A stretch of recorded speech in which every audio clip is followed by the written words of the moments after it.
ಅಮ್ಮುಂಜೆಯ ಕಲಾಯಿ ನಿವಾಸಿಯಾಗಿರುವ ಮೋನಾಕ ಅವರು ಕಳೆದ 48 ವರ್ಷಗಳಿಂದ ಕೆಲಸ ನಿರ್ವಹಿಸ್ತಾ ಇದ್ದಾರೆ. ಪೊಳಲಿ ಶ್ರೀ ರಾಜರಾಜೇಶ್ವರಿ ದೇವಸ್ಥಾನದ ರಥೋತ್ಸವ ಸಂದರ್ಭದಲ್ಲಿ ರಥ ಸಾಗೋದಕ್ಕೆ ಮಾರ್ಗದರ್ಶನ ನೀಡೋ ಜೊತೆಗೆ ರಥ ಕಟ್ಟುವ ಕಾರ್ಯಕ್ಕೂ ಕೆಲವೊಂದು ಪರಿಕರಗಳನ್ನು ಸಿದ್ಧ ಮಾಡುವಲ್ಲಿಯೂ ಮೋನಾಕ ನೆರವಾಗುತ್ತಿದ್ದಾರೆ. ತನ್ನ ಧರ್ಮ ಬೇರೆಯಾದರೂ ಯಾವುದೇ ಫಲಾಪೇಕ್ಷೆಯನ್ನ ಬಯಸದೆ ಈ ಕಾರ್ಯವನ್ನ ನಿರ್ವಹಿಸ್ತಾ ಇದ್ದಾರೆ. ದೇವಸ್ಥಾನಕ್ಕೆ ಸಂಬಂಧಪಟ್ಟವರು ಕೂಡ ಅವರನ್ನು ಬೇರೆ ಧರ್ಮದವರಾಗಿ ಕಾಣದೆ ತಮ್ಮವರೆಂದೇ ಭಾವಿಸಿ ಅವರ ಸೇವೆಯನ್ನ ಸ್ಮರಿಸ್ತಾರೆ. ಪ್ರಸ್ತುತ 74ರ ಹರೆಯದಲ್ಲಿರುವ ಮೋನಾಕ ಅವರು 43 ವರ್ಷಗಳ ಕಾಲ ಪೊಳಲಿ ಸಹಕಾರಿ ಸಂಘದಲ್ಲಿ ಕೆಲಸ ಮಾಡ್ತಾ ಇದ್ದು, ಆ ಸಂದರ್ಭದಲ್ಲಿ ಅವರು ಅಂದಿನ ಹಿರಿಯರ ಜೊತೆ ಸೇರಿ ರಥ ಕಟ್ಟೋದು, ರಥ ಎಳೆಯುವ ಕಾರ್ಯದಲ್ಲಿ ತೊಡಗಿಸಿಕೊಂಡಿದ್ರು.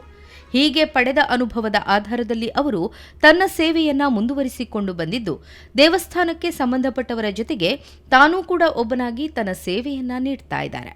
ಪ್ರಸ್ತುತ ಹೊಸದಾಗಿ ನಿರ್ಮಾಣವಾಗುವ ರಥದಲ್ಲಿ ಸ್ಟೇರಿಂಗ್ ವ್ಯವಸ್ಥೆಗಳಿದ್ದು ಅದನ್ನು ಬಹಳ ಸುಲಭವಾಗಿ ತಿರುಗಿಸಬಹುದಾಗಿದೆ. ಆದರೆ ಹಿಂದಿನ ರಥಗಳಾದರೆ ಮರದ ಬಲಿಷ್ಠ ತಿರುಳನ್ನು ಬಳಸಿ ತಿರುಗಿಸಲಾಗ್ತಾ ಇದ್ದು, ಬಲಿಷ್ಠ ತಿರುಳಿಗೆ ಸೊನ್ನೆ ಮರ ಎಂದು ಕರೆಯಲಾಗುತ್ತೆ. ಪೊಳಲಿಯಲ್ಲಿ ಈಗಲೂ ಸೊನ್ನೆ ಮರವನ್ನು ಬಳಸಿ ರಥ ತಿರುಗಿಸಲಾಗ್ತಾ ಇದ್ದು, ಒಂದಷ್ಟು ನಿಪುಣ ಭಕ್ತರ ತಂಡ ವಿಶೇಷ ಶ್ರಮವನ್ನು ಹಾಕಿ ಅದನ್ನು ತಿರುಗಿಸುವ ಕಾರ್ಯ ಮಾಡುತ್ತದೆ. ಆದರೆ ಅವರಿಗೆ ಒಂದಷ್ಟು ಮಾರ್ಗದರ್ಶನದ ಅಗತ್ಯವಿದ್ದು ಅದನ್ನು ಅನುಭವ ಇರುವವರೇ ಮಾಡಬೇಕಾಗುತ್ತೆ. ಅಂತಹ ಕಾರ್ಯವನ್ನ ದೇವಸ್ಥಾನಕ್ಕೆ ಸಂಬಂಧಪಟ್ಟವರ ಜೊತೆಗೆ ಮೋನಾಕ ಅವರೇ ನಿರ್ವಹಿಸ್ತಾ ಇದ್ದಾರೆ. ಭಕ್ತರು ಜೋಶ್ನಿಂದ ರಥವನ್ನ ಎಳೆಯೋದು, ತಿರುಗಿಸುವಾಗ ಕೊಂಚ ಹೆಚ್ಚು ಕಮ್ಮಿಯಾದರೂ ರಥದ ಪಥವೇ ಬದಲಾಗುವ ಸಾಧ್ಯತೆ ಇರುತ್ತೆ. ಹೀಗಿರುವಾಗ ಮಾರ್ಗದರ್ಶನ ನೀಡುವ ಕಾರ್ಯವೂ ಬಹಳ ಮುಖ್ಯವಾಗಿದೆ.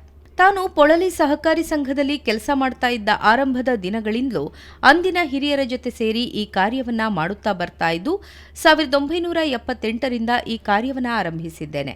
ಈಗ 48 ವರ್ಷಗಳು ತುಂಬಿದೆ. ಜನಗಳಿಗೆ ಯಾವುದೋ ವಿಷಯದಲ್ಲಿಯೂ ನಮಗೆ ಮಾನವೀಯತೆ ಬೇಕು. ಒಬ್ಬರಿಗೆ ಏನಾದರೂ ಮಾಡಿದರೆ ಸರಿಯತ್ತು ಮಾಡ್ಕೊಂಡು ಅದನ್ನು 5 ಇಂಚ ಪಾರ ಬಲ್ಲಿ ಅಂತ ನಾನು ಬುದ್ಧಿ ಹೇಳಿದರೆ ಪ್ರತಿಯೊಬ್ಬರು ಕೇಳ್ತಾರೆ, ಒಗ್ಗಟ್ಟಾಗಿ ಕೇಳ್ತಾರೆ. ನನ್ನನ್ನು ಯಾವುದಕ್ಕೂ ಬಿಡೋದಿಲ್ಲ ಅವರು. ನಾನು ಸಹ ಅವರನ್ನು ನಮ್ಮ ಹಿಂದೂಗಳು ಅಂತ ಎಣಿಸಿಲ್ಲ. ನನ್ನ ಒಂದೇ ತಾಯಿ ಮಕ್ಕಳಂತೆ ನಾನು ಅವರ ಮನೆಗೆ ನಾವು ಊಟ ಮಾಡ್ತೇನೆ. ರಥ ಎಳೆಯುವಾಗ ಮಾರ್ಗದರ್ಶನ ನೀಡುವ ಜೊತೆಗೆ ರಥಕ್ಕೆ ಬೇಕಾದ ಹಗ್ಗ, ಸಲಾಕೆಗಳ ತಯಾರಿಯ ಕೆಲಸವನ್ನ ನಿರ್ವಹಿಸುತ್ತಾ ಬಂದಿದ್ದೇನೆ.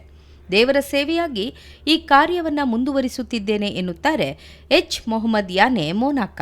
ರಥೋತ್ಸವ ಎಂಬ ಕೊನೆಯ ಹಂತದಲ್ಲಿ ರಥೋತ್ಸವ ನಡೆಯಲಿದೆ.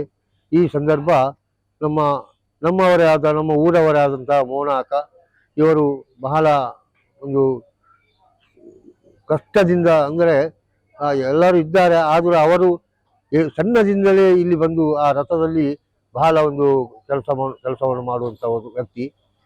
ಅವರು ಮುಂದಕ್ಕೂ ಈ ವರ್ಷ ಸಹ ಅವರು ತಯಾರಾಗಿದ್ದಾರೆ. ಮುಂದಕ್ಕೂ ಅವರಿಗೆ ಆ ಮಹಾತಾಯಿ ಶಕ್ತಿಯನ್ನು ನೀಡಿ ಆರೋಗ್ಯವನ್ನು ಕೊಟ್ಟು ಅವರನ್ನು ಕಾಪಾಡಲಿ. ಅವರು ಮುಂದಕ್ಕೂ ಆ ರಥದ ಒಂದು ಕೆಲಸವನ್ನು ಮಾಡುವಂಥ ಆ ಯೋಗ ಅವರಿಗೆ ಕೊಡಲಿ.